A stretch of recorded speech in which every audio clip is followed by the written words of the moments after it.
Well, I was just talking about the housing market, and you see it firsthand because people are trying to make these very aggressive offers, and now they need Jim Estrada out there in 3 minutes or less. It's like Jimmy John's. It is crazy. To go inspect a house. Exactly. It's absolute crazy market, and typically we're booked out 3, 4, 5 days in advance, and people call up and say, well, gosh, can you be there tonight or tomorrow morning? And the good inspectors, it's typically not going to happen. Every once in a while you get a cancellation, but you need to kind of plan these things out. Makes sense. Now, when people go and they need a home inspection, we see more and more, I guess, in the mortgage industry, and I think in a lot of industries, this kind of almost hands-off approach. Like, I'm just going to let somebody go handle it. And they expect to get something, I guess, a report, as you would say, or something in return. Where do you stand on people maybe going to their home inspection or not? I mean, I guess, is there positives and negatives to both, especially if, in this type of market where it's now? Well, I think everybody should be at their inspection, okay? Just real simple. They don't necessarily need to be there the entire time, but they should be there for quite some time. The problem that you have is if I send you a 150-page report, are you going to look at it and read it and understand it? No. Nobody looks at them. I mean, honestly, they might. Well, every once in a while, I get somebody that really looks thoroughly at it. On page 47, Jim, you mark this with an X. Now, did you mean X or did you mean did you not? Well, exactly, and I get those calls every once in a while too. It's really nice to have the verbal go over with the report. It's a fact-finding mission, okay, and it's a fact-finding mission for the buyers too, why they are there. It's just a great time for people to get into the house, spend time looking at all the things, because most people, especially today, they are getting into these houses after a 10 or 15-minute decision, and they're going, okay, well, let's write it up, let's go, and they haven't even opened up the cupboards, looked in the closets, a lot of those basic things. And so this is a great time for them to do that. Yeah, I mean, that and maybe Wes, when he comes on, can even discuss that even further. But people are just going in and they need it. It's this scarcity mentality that they'll never get a house if they don't. And you might, I mean, in some ways, the inspection you get almost some of the most pressure put on you and your business during these fast times. There's no question. And I get people who go, well, gosh, can you just hurry it up? I'm getting pressure from the realtor. And my answer to them is no. You hired me to do a quality job, and I'm going to do a quality job for you. And if you don't want it, then there's no point in us continuing. Okay? Yeah. So if somebody's going to if they're going to be there, is there like do's and don'ts while they are there? I mean, standing in your hip pocket might be a little bit aggressive. Going on the roof with you may be a little aggressive. Well, if they're going to go on the roof and go in crawl spaces and things like that, they need to bring their own ladders. They need to bring their own equipment because I won't let them use mine. Okay, real simple. Insurance liability is an issue, and it's not really the place. That's the reason they're hiring me. I mean, I get on the roofs, I get in the attics, I get in the crawl spaces, I look in the electrical panels. If they want to stand back and watch all of these things, that's fine. And I encourage people, hey, if you want to follow me, that's not a problem. But realize that if you're doing your job, okay, if you're continually interrupted, can you focus on your job? So I like to have buyers there. I like them to ask questions, especially if I'm in that particular room and they have a question about that room. I'm happy to talk with them about that. But when I do have a client that goes kind of wandering off, and then they come in and they say, hey, out in the living room, and I'm in the garage, I noticed such and such. Can you come out here and look at... No, I can't. I need to focus on what I'm doing right here. Sure. Write your questions down. One of the do's is bring a tablet to write down your questions. Okay? A tablet, not a piece of paper anymore. Bring your tablet. I was thinking of a tablet paper. That's what I was thinking. But okay. Yeah, so bring your tablet. I guess we're now aging ourselves, huh? Yeah, golly. All right. So...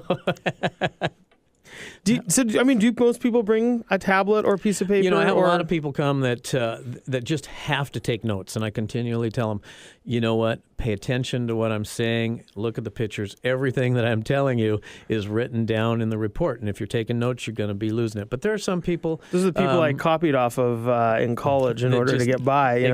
The girl taking all the notes next to you, and you're making sure that you sit next to her during the test. Just kidding. I would have never cheated in college. Oh, gosh. no, heaven forbid. So anyway, taking notes in terms of your questions, taking notes during the report if it's a good report, and those are kind of some of the things that you need to ask your inspector when you're kind of making those calls. Everybody always calls me, and 99% of them, the first question out of their mouth is, "What does it cost?" And my thinking is, what does it matter at this point? Okay. We need to talk about some other issues. I mean, it's really one of the top, obviously the top most expensive thing that people buy, okay? And so taking a little bit of time, taking 3 to 4 hours to be there for the inspection, spending $400 or $500 for a good quality inspection is peanuts when you're talking a $500,000 house, okay? And yet they'll spend more time going and looking at a Louis Vuitton bag and checking it out, or you know about my fetish, huh? I do. So, it's really taking the time to kind of ask those questions. You want to look and ask people, the inspectors, in terms of when you're talking to them, you want to ask them what their qualifications are. Okay, how long they've been doing inspections, what their experiences are, what kind of equipment they use, what kind of report do they have. I'm amazed at the amount of inspectors that are still out there that do a handwritten report. I hear all the time about a one-page checklist that they get handed, and we do a digital report with anywhere from 50 to 150 pictures in it, average report. And average report is 100 pages, probably. You must have that Polaroid camera going with the paper tablet, huh? I do, as a matter of fact. No. Yeah. Jim Estrada joins us, owner and lead inspector of Property Inspector, LLC. Jim, what are some of the big pieces of the puzzle in a house right now that you're seeing? A lot of people are maybe thinking about heat or cooling as we enter summer or leave winter. Are there certain pieces, I guess, of a home that are becoming more important? Well, comfort is really the key. People look at all kinds of things from insulation and windows and those kinds of things. I wanted to talk today a little bit about it's an old form of energy, but we really haven't taken advantage of it, and we're starting to see it come more and more in to the housing industry, and that's geothermal. And that's where we actually take the heat from the earth, okay? They'll typically bury a pipe a minimum 8 feet into the ground and transfer a liquid. It works just like a heat pump. Basically, we transfer a liquid. It's a non-toxic liquid down through the ground, and it will take the heat or the cool from it and bring it back into the house. And so we don't have to make as much of a transfer. It's generally 68 degrees, the ground at that temperature. You can also use lakes. 8 feet down is about 68 degrees is the average temperature. Yeah. Throughout the year, probably. Throughout the year. So if it's really cold, 68 degrees feels pretty nice, and you only have to heat it up a couple of degrees to 70 to be comfortable. Same thing in terms of the summer. So is that something? I mean, how does that even work? How do you just put a pipe down there, throw some water in it, and boom? Well, basically, yeah. Wow. Yeah. It's a little bit different liquid than that, but it's just going to transfer the heat. You take what you're actually doing is you're transferring heat. You're not bringing cold in, okay? So you're going to take the heat out of the house, take it down into the ground, and it's going to come back.